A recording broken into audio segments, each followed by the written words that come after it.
mais on s'autorise à penser dans les milieux autorisés. Alors ça, c'est encore un autre truc. Les milieux autorisés, vous y êtes pas, vous, hein.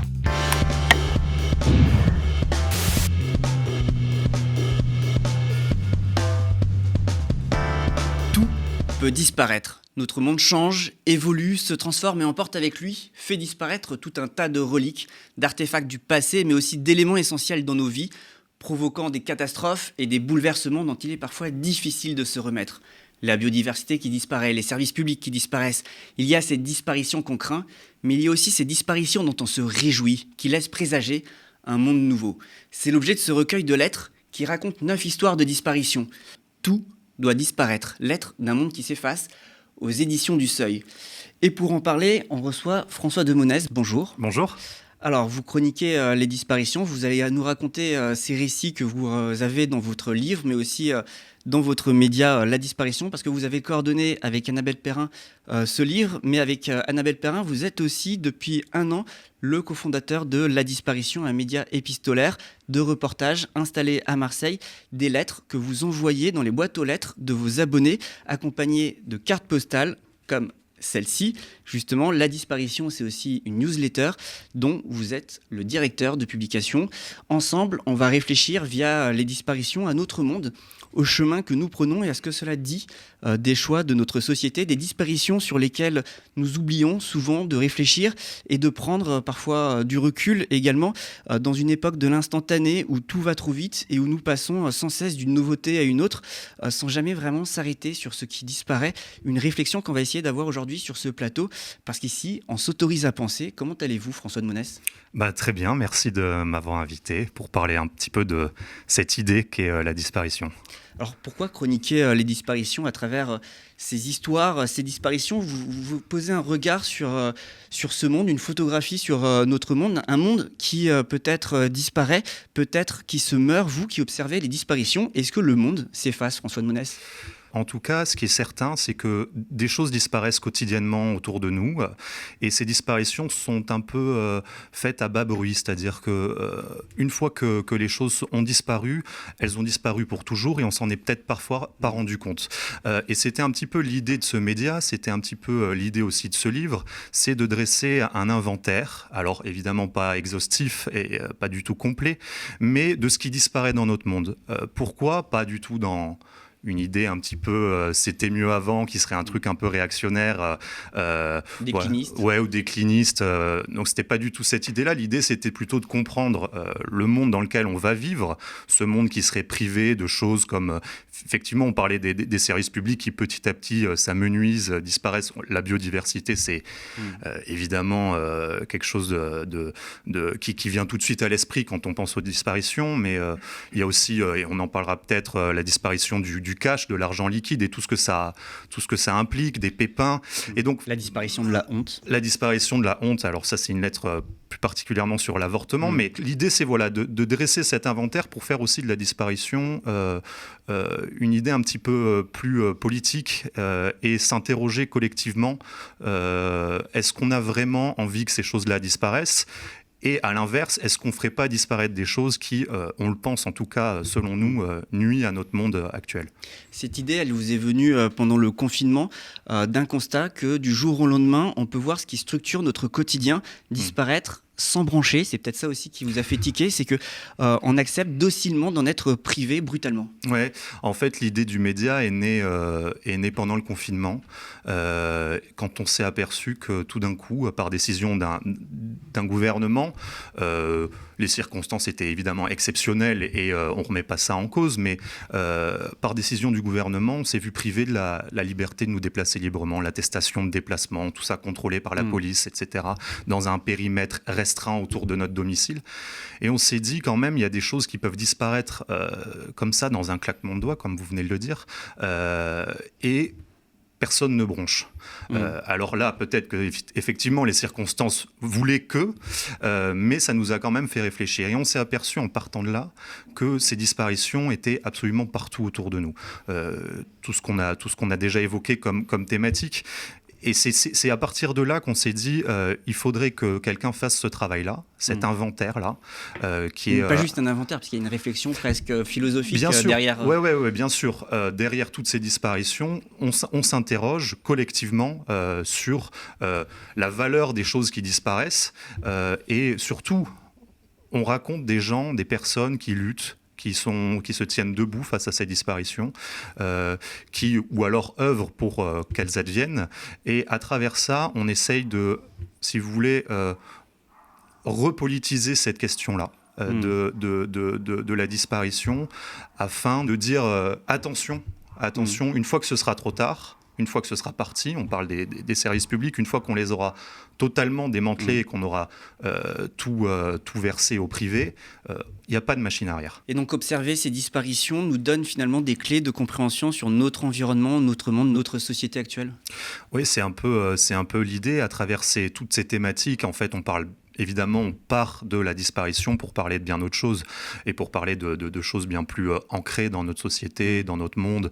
Quand on raconte, là, notre prochaine lettre, qui n'est pas dans le livre, mais qui raconte la disparition d'un service de psychiatrie dans le Jura, finalement, c'est tout un système aussi qui se dessine à travers cette disparition. C'est tout un abandon de l'État et un désengagement de l'État de la psychiatrie en règle générale, mais aussi finalement de la médecine publique.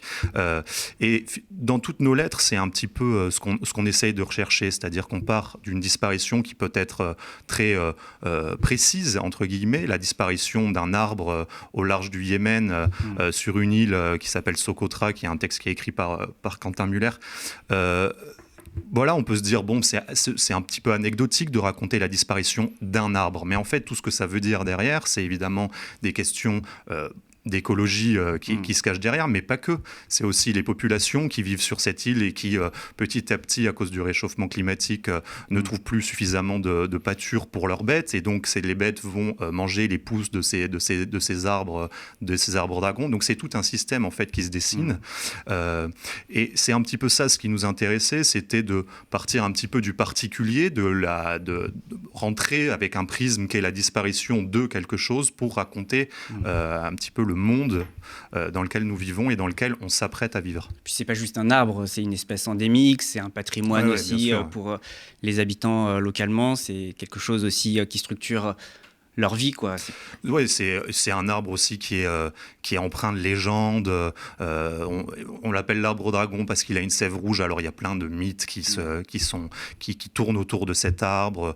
Mais oui, ça a évidemment une valeur patrimoniale, ça a une valeur de subsistance aussi, parce que c'est des zones d'ombre qui abritent des espèces d'oiseaux qui viennent s'y loger, etc. Donc voilà, à travers tout ça, on essaye de raconter une histoire qui est plus grande que cet arbre et plus grande que cette disparition-là.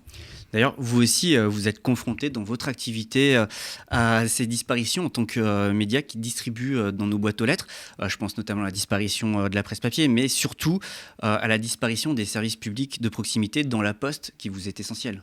Oui, on rogne de plus en plus tous les budgets, et puis on automatise la façon dont les tournées sont faites par les postiers. On demande de plus en plus de rentabilité.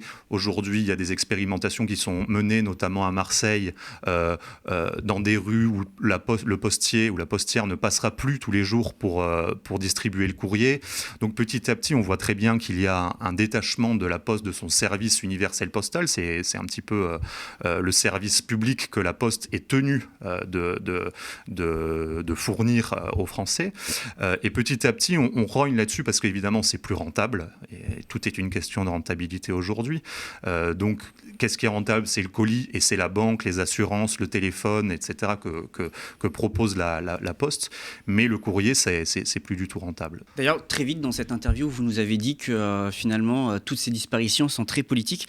Alors du coup, est-ce que parfois, raconter ce qui disparaît, est-ce que ce serait aussi d'une certaine façon résister, parler de la fin de la grève par exemple des dockers à Dunkerque ou des arbres à Lagos, est-ce que ce serait aussi résister contre un monde qui nous assigne parfois au silence ? notamment, qui nous demandent d'accepter des disparitions comme si elles étaient invisibles, inévitables, évidentes, comme si c'était ça le progrès. C'est une façon de résister dans le sens où, comme on a pu le dire, une fois que c'est passé, c'est passé. Et alors, vous parliez de la grève à Dunkerque, en fait, ça part, c'est ça aussi qui est très intéressant dans ce papier. Donc, c'est la disparition de la grève chez les dockers de Dunkerque, qui part en fait de la disparition d'un bâtiment. Qui est le bureau central de la main-d'œuvre. Alors, le bureau central de la main-d'œuvre, il y en avait partout dans tous les ports français. Et en fait, c'était des bâtiments où les dockers, tous les matins, allaient trouver leur travail. Quand il y avait du boulot, on leur filait du boulot. Quand il n'y avait pas de travail, ils étaient payés quand même. Donc, c'était intérimaire, finalement. Ouais, voilà. Et tout ça a été interdit petit à petit. Voilà. Et donc, ces BCMO ont dû fermer parce qu'ils n'avaient plus d'utilité. À Dunkerque, c'était un bâtiment d'architecture brutale, un truc magnifique.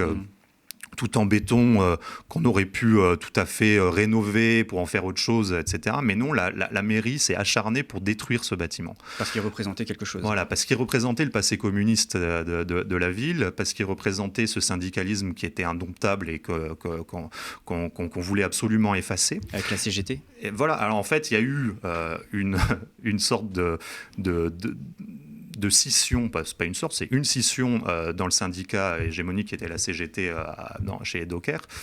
Et en fait, le fils, je crois que c'est le fils de la grande figure de la CGT à Dunkerque qui a créé un autre syndicat, qui est en fait un syndicat qui a été et qui est toujours plus ou moins inféodé au patron, plus ou moins inféodé aussi à la mairie, etc. Qui est affilié à la CFDT, vous racontez. Oui, voilà. Et en fait, ce syndicat se vante qu'il n'y a pas eu de grève à Dunkerque depuis 30 ans, depuis la disparition de ce bâtiment et même avant. Et ce qui leur aurait permis de récupérer des parts de marché, notamment toutes les bananes que l'on mange en France passent par là. Et c'est absolument délirant parce que, donc, à Dunkerque, il y a un festival de la banane chaque année qui reprend un imaginaire hyper particulier. Colonial. Ouais, et donc en fait, on se retrouve à partir de la disparition de ce bâtiment, à partir de la disparition de ce BCMO et de l'acharnement vraiment de la ville à détruire à coups de dynamite ce bâtiment énorme. Il a fallu, je sais plus, 1 mois, je crois, pour le détruire. Enfin, c'était un travail colossal. On se retrouve à ce qu'il n'y ait plus de grève à Dunkerque et en fait une sorte de syndicalisme qui n'entretient aucun rapport de force, qui est toujours dans la négociation, entre guillemets, mais bon, on sait bien où ça mène. Il faut quand même noter que pour la réforme des retraites, il y a eu grève. Est-ce que c'est peut-être ce que l'autrice écologiste Corinne Morel-Darleux appelle la dignité du présent ? Oui, c'est un peu ça, si vous voulez, ce qu'on essaye de faire, et à travers ces disparitions, c'est toujours raconter, parce qu'il y a évidemment des forces qui essayent de faire disparaître ces choses-là, que ce soit, comme pour le BCMO, très affirmé, très assumé, quoi. C'est-à-dire que la mairie a voulu complètement détruire ça et elle l'assumait. Elle a dit, les politiciens assumaient totalement qu'il fallait faire disparaître le passé rouge de la ville. Voilà. Donc ça, c'était... Mais il y a aussi...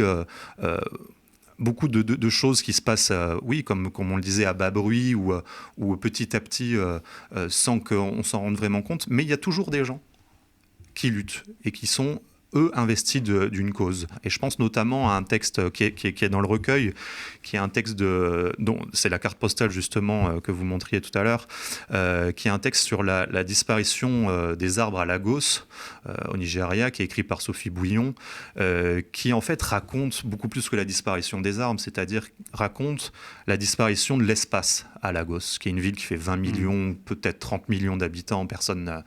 ou 23, voilà. Accaparée par les promoteurs. Ouais, voilà, toute la ville est accaparée par les promoteurs immobiliers. Il n'y a plus d'espace. Tout le monde vit regroupé dans des petits endroits. Tout est utilisé. Elle décrit la moindre bouche d'aération est utilisée pour faire sécher du linge ou peu importe. Enfin, donc il n'y a plus d'espace là-dedans. Et au milieu de Lagos subsiste un parc qui s'appelle le Loufassi Park, qui est tenu par un monsieur qui s'appelle Desmond. Dans les beaux quartiers ? Oui, qui est plutôt dans le centre et qui en fait est un endroit, un parc qui est évidemment qui attire tous les promoteurs immobiliers de la ville qui aimeraient en faire des immeubles de luxe ou réservés à une certaine population.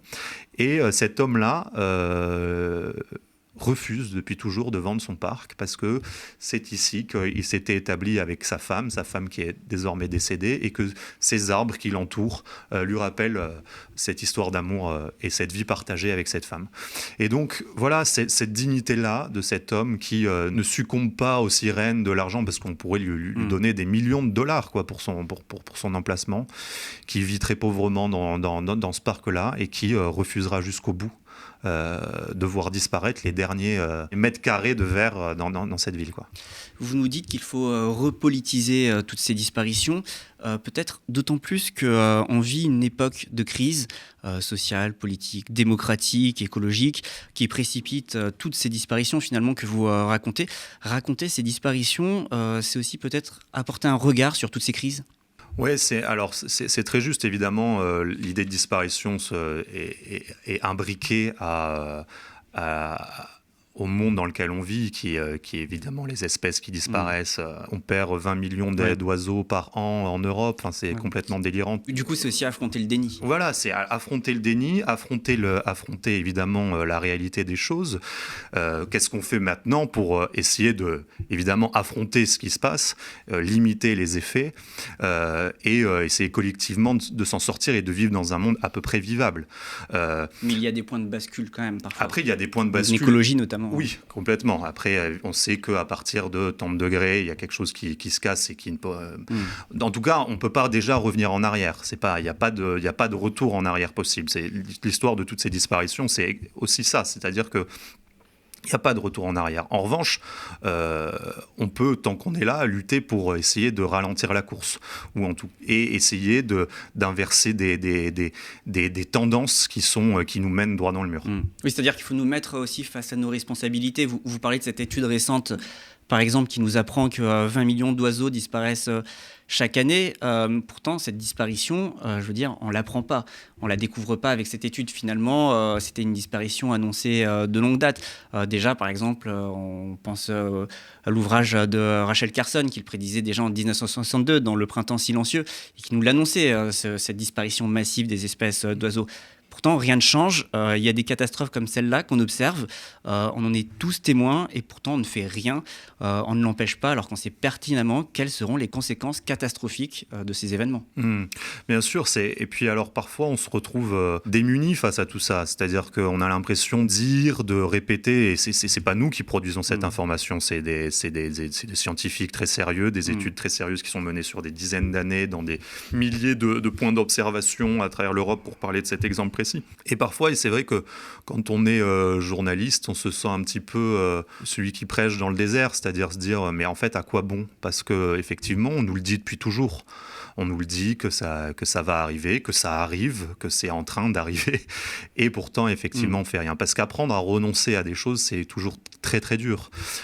Donc, on revient très vite sur nos pattes en disant mais si on arrête de le dire, à ce moment-là, tout ce qui crée, tout ce qui est derrière ces disparitions-là va gagner. Et donc, à l'instant T, on aura posé quelque chose qui dit « ceci est en train d'arriver, ceci est en train de disparaître. Soyez-en conscients et puis agissez en conséquence, que ce soit d'un point de vue politique ou personnel. » Oui, parce que peut-être que notre rôle, votre rôle en tant que journaliste, c'est aussi de rendre accessible, de faire connaître et de les expliquer. Par exemple, ces études scientifiques qui sont quand même dans un langage particulier, celui de la science. Parce qu'une disparition, elle en entraîne souvent d'autres. Si des oiseaux disparaissent, c'est aussi parce que les insectes disparaissent, exterminés par exemple par les pesticides. Vous racontiez tout à l'heure l'exemple de Lagos dans votre livre qui montre notamment que la disparition des arbres, ça menace aussi des espèces de vautours. Et puis, ça modifie des environnements. Une disparition, ça a toujours des conséquences. Et ça bouleverse des villes. Il y a la disparition du cache, ça a des impacts sociaux aussi, économiques. Et c'est aussi peut-être ça qu'il faut mettre en exergue. Bien sûr, c'est exactement ça. C'est-à-dire que c'est toujours une sorte de chaîne, quoi, de réaction en chaîne. Pour la disparition du cache, à Burslem, qui est une ville d'Angleterre assez déshéritée aujourd'hui, qui a été un ancien fleuron de la porcelaine royale, etc. Et qui aujourd'hui n'a plus de distributeurs dans ses rues, de distributeurs d'argent liquide. Et on se rend compte compte qu'à travers cette disparition-là, évidemment, on pourrait dire on utilise tous la carte, mais non, il y a plein de gens qui sont pas bancarisés, comme on dit, qui n'ont pas de carte bleue. Il y a beaucoup de gens qui ne savent pas utiliser les applications, qui n'ont pas de smartphone, etc., pour pouvoir gérer ces comptes en ligne, et notamment dans des endroits comme Burslem, qui compte un taux de pauvreté colossal. Et en fait, on se rend compte qu'à travers cette disparition-là du cash, qu'on pourrait penser limite anecdotique, qui a été amplifié par le Covid et où on nous incitait tout le temps à payer en carte bleue pour éviter la transmission du virus. Cette disparition-là, finalement, a des conséquences sur tous les habitants de la ville. C'est-à-dire que les pauvres ne peuvent plus faire leurs courses, mais les personnes sans abri ne perçoivent plus de pièces qu'on leur donne dans la rue. Et il y a même un épisode, il y a un épisode qui est vraiment délirant. Qui est délirant, c'est-à-dire que pour en fait pallier ce manque de cash, il y a 2 startups qui sont particulièrement marquantes et qui sont dans la lettre. Une première qui a l'idée de faire une application où on commanderait de l'argent liquide qui serait livré chez l'épicière du coin, et on irait rechercher un truc complètement délirant, c'est-à-dire on réinvente le distributeur d'argent liquide mais à travers une application. Et la deuxième idée, qui celle-là est encore plus terrifiante, c'est-à-dire que c'est des jeunes gens qui ont eu l'idée d'accrocher des QR codes aux personnes sans abri, et les passants peuvent scanner ce QR code pour leur donner 1 pound ou 2 pounds. Et surtout, ce qu'il y a de fou, c'est que cet argent-là, il ne pourra pas être dépensé librement par les personnes sans abri. On hallucine complètement en lisant cette séquence. Il est tracé, c'est-à-dire qu'il ne pourra pas acheter de l'alcool, il ne pourra pas acheter des cigarettes. Voilà. Et en fait, c'est toute cette idéologie. Et là, on renvoie notamment à un livre qui est passionnant, qui s'appelle Où va l'argent des pauvres, qui est écrit par Denis Colombi, qui s'interroge sur cette question notamment du marquage de l'argent. C'est-à-dire que quand l'argent que l'on reçoit de l'assistance publique, aujourd'hui on a des grands débats sur le RSA, etc. Finalement, cet argent qui est censé relever de l'ordre du don, de quelque chose on vous donne quelque chose et vous en faites ce que vous voulez, cet argent est marqué de par sa provenance. Comme c'est de l'argent de l'assistance publique, les pauvres n'ont pas le droit de le dépenser comme ils le souhaitent. On a toujours ces débats en permanence qui reviennent, et en fait c'est toujours pareil, c'est-à-dire qu'on oublie que la principale raison de la pauvreté, c'est que les pauvres n'ont pas d'argent. C'est pas le fait d'une mauvaise utilisation, on présume que les pauvres auraient une mauvaise utilisation de l'argent et c'est pour ça qu'ils seraient pauvres. Mais en fait, pas du tout. Ils sont pauvres parce qu'ils n'ont pas d'argent. Et donc, cette question de la disparition du cash pose toute cette pensée-là qui est derrière tout ça. C'est-à-dire qu'aujourd'hui, on va nous demander bientôt, contre le RSA, d'aller faire du travail gratuit. Donc en fait, on transforme quelque chose qui est de l'ordre du don et de l'assistance publique et d'une solidarité nationale en du travail déguisé et du travail salarié non payé. Et donc c'est tout ça qui infuse derrière cette disparition-là. Et c'est un petit peu ce qu'on essaye de faire globalement dans toutes nos disparitions. Mais du coup, paradoxalement, cela signifie qu'empêcher une disparition, ça doit vouloir dire changer, se transformer, bifurquer, révolutionner, par exemple, notre rapport au vivant ou notre rapport aux autres. Ouais, totalement. On parlait tout à l'heure de renoncer à des choses. On a dans le livre une disparition qu'on a écrite avec Annabelle Perrin, qui est une disparition souhaitable, selon nous, sur les croisières de masse. Ouais. Livre commence avec le livre commence là-dessus. Ouais.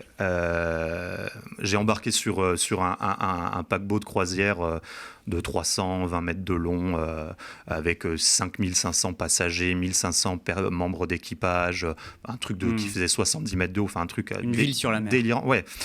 Et en fait, l'idée de cette lettre, c'était évidemment de prouver quelle aberration écologique ce tourisme représente, puisque ça utilise du fioul lourd, parce que ça rejette des eaux polluées en pleine mer, parce que on avance de fausses solutions pour propulser les navires, que sont le gaz naturel liquéfié, l'hydrogène, qui sont issus on le sait bien, de méthodes d'extraction absolument terribles, ou qui provoquent des fuites de méthane, qui est un gaz ultra polluant, bref. Et en fait, l'idée, c'était évidemment tout ça, on le sait, mais c'était aussi d'embarquer sur ce bateau pour montrer quels horizons notre société donne aux gens. L'idée, c'était pas de faire le procès de ceux qui montent sur ces bateaux pour passer une semaine en Méditerranée. Pas du tout. D'ailleurs, ils sont complètement absents, finalement, de la lettre. Mais c'est ce que proposent ces compagnies-là, qui est une sorte de fausse idée de luxe. Parce que la croisière, en une semaine, moi, j'ai payé 450 € tout compris. Donc, c'est vraiment, avec les déplacements, on parcourt 5 villes à travers la Méditerranée, la chambre, la nourriture, tout ça est compris. Donc, c'est imbattable sur le plan financier. Or, les gens qui embarquent dépensent 3 fois plus en moyenne sur le bateau. Parce que tout cet univers, c'est une sorte de bulle qui laisserait croire qu'on peut on peut toucher du doigt une idée du luxe et de quelque chose qui est très voilà, l'imaginaire qu'on a autour de croisières comme le Titanic, etc. Machin. Donc il y a quelqu'un qui joue du piano dans le hall d'entrée. Enfin, tout est tourné comme ça. Et finalement, ce qui se cache derrière, c'est la consommation à tout prix, quoi. Tout est fait pour faire consommer les gens. C'est apprendre à voir la superficialité de certaines choses dont on doit se passer et dont on devra se passer. De toute façon, il n'y a pas le choix que de s'en passer. J'ai noté 2 liens quand même à toutes ces histoires, à tous ces récits que vous faites, qui reviennent quand même beaucoup quand vous parlez de disparition. Bon, il y a l'effondrement écologique, évidemment, et d'une certaine façon, un petit peu, au fond, il y a toujours, dans toutes ces histoires, la lutte des classes, finalement, qui est moteur de disparition. Quand vous parlez des croisières en mer, d'un terrain de football dans un village populaire, ou de la disparition du cash, c'est de cela aussi, finalement, dont il s'agit. C'est d'un monde social aussi qui écrase un autre monde, une autre classe sociale. Souvent, on est aussi sur un fond de lutte de classe, quand même.